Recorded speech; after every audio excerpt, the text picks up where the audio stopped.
6 दिसंबर 1992 इतिहास की ये वो तारीख है जब बाबरी मस्जिद गिरने के बाद मुलायम सिंह यादव और उनकी समाजवादी पार्टी मुसलमानों की रक्षक बनकर उभरी। अब तक कांग्रेस पार्टी इस भूमिका में समझी जाती थी, लेकिन केंद्र में उसकी सरकार 16वीं शताब्दी में बनी अयोध्या मस्जिद को सुरक्षा दे पाने में नाकाम रही थी। आगे चलकर सिरफे के इस पहलवान को मुल्ला मुलायम कहा गया।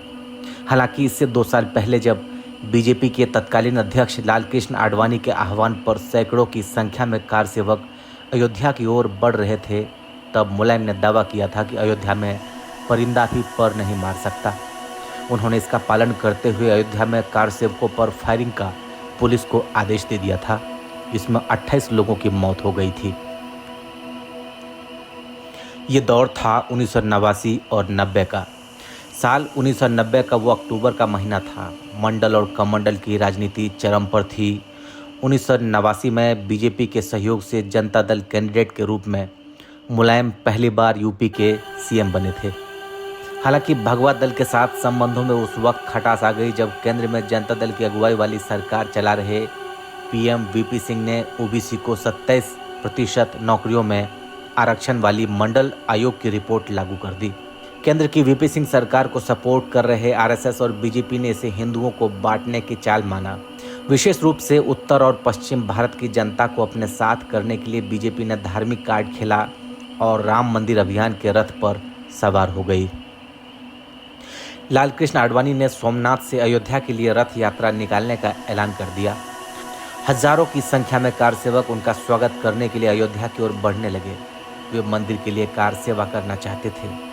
बाबरी स्थल पर कार सेवा के लिए 30 अक्टूबर 1990 की तारीख तय की गई।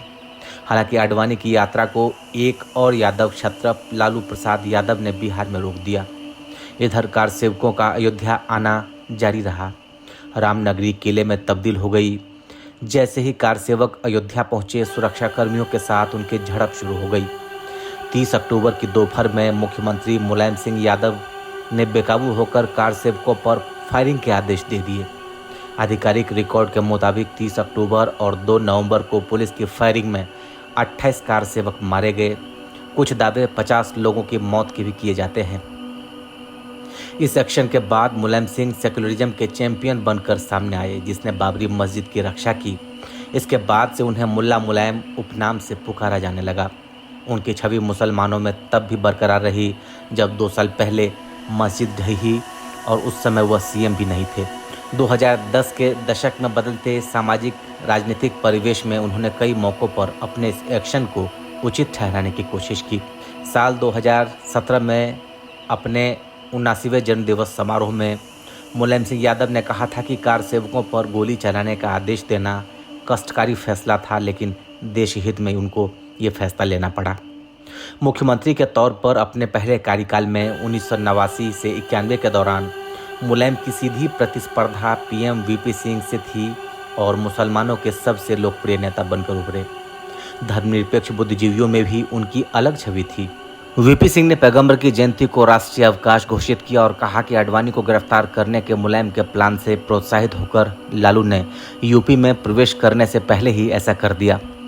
1991 के चुनाव में बीजेपी की सफलता का एक सबसे महत्वपूर्ण फैक्टर कार सेवकों पर फायरिंग की घटना थी और पार्टी में एक मजबूत विकल्प के तौर पर उभरी थी। शुरुआत में मुलायम सिंह को इस कदम की भारी कीमत चुकानी पड़ी। 1991 के लोकसभा चुनाव में जनता पार्टी केवल 4 ही सीटें जीत सकी और विधानसभा में भी उसका आंकड़ा 34 पर सिमट गया। हालांकि मुलायम सेकुलरिज्म के अपने रुख पर कायम रहे और यूपी में मुसलमानों के जबरदस्त सपोर्ट के दम पर वह राज्य और दिल्ली में एक महत्वपूर्ण भूमिका में पहुंचे। मुस्लिम समुदाय उनका वफादार बना रहा। 1992 में अपनी समाजवादी पार्टी बनाने के बाद उन्हें चुनाव दर चुनाव सफलता मिलती गई। यहाँ तक कि उनके बेटे अखिलेश यादव को भी समुदाय ने हाथों हाथ लिया। 2022 के चुनाव में भी जब समाजवादी पार्टी लगातार दूसरी बार हारी, उसे मुस्लिम वोटरों का ज़बरदस्त सपोर्ट मिला। हाँ, 2009 के लोकसभा चुनावों के समय जब मुलायम बाबरी विध्वंस के विलेन समझे जाने वाले कल्याण सिंह के करीब गए, तो उस वक्त मुसलमान समुदाय नाराज हुआ था। इसका कुछ फायदा कांग्रेस को मिला। ब्यूरो रिपोर्ट, लाइव तक।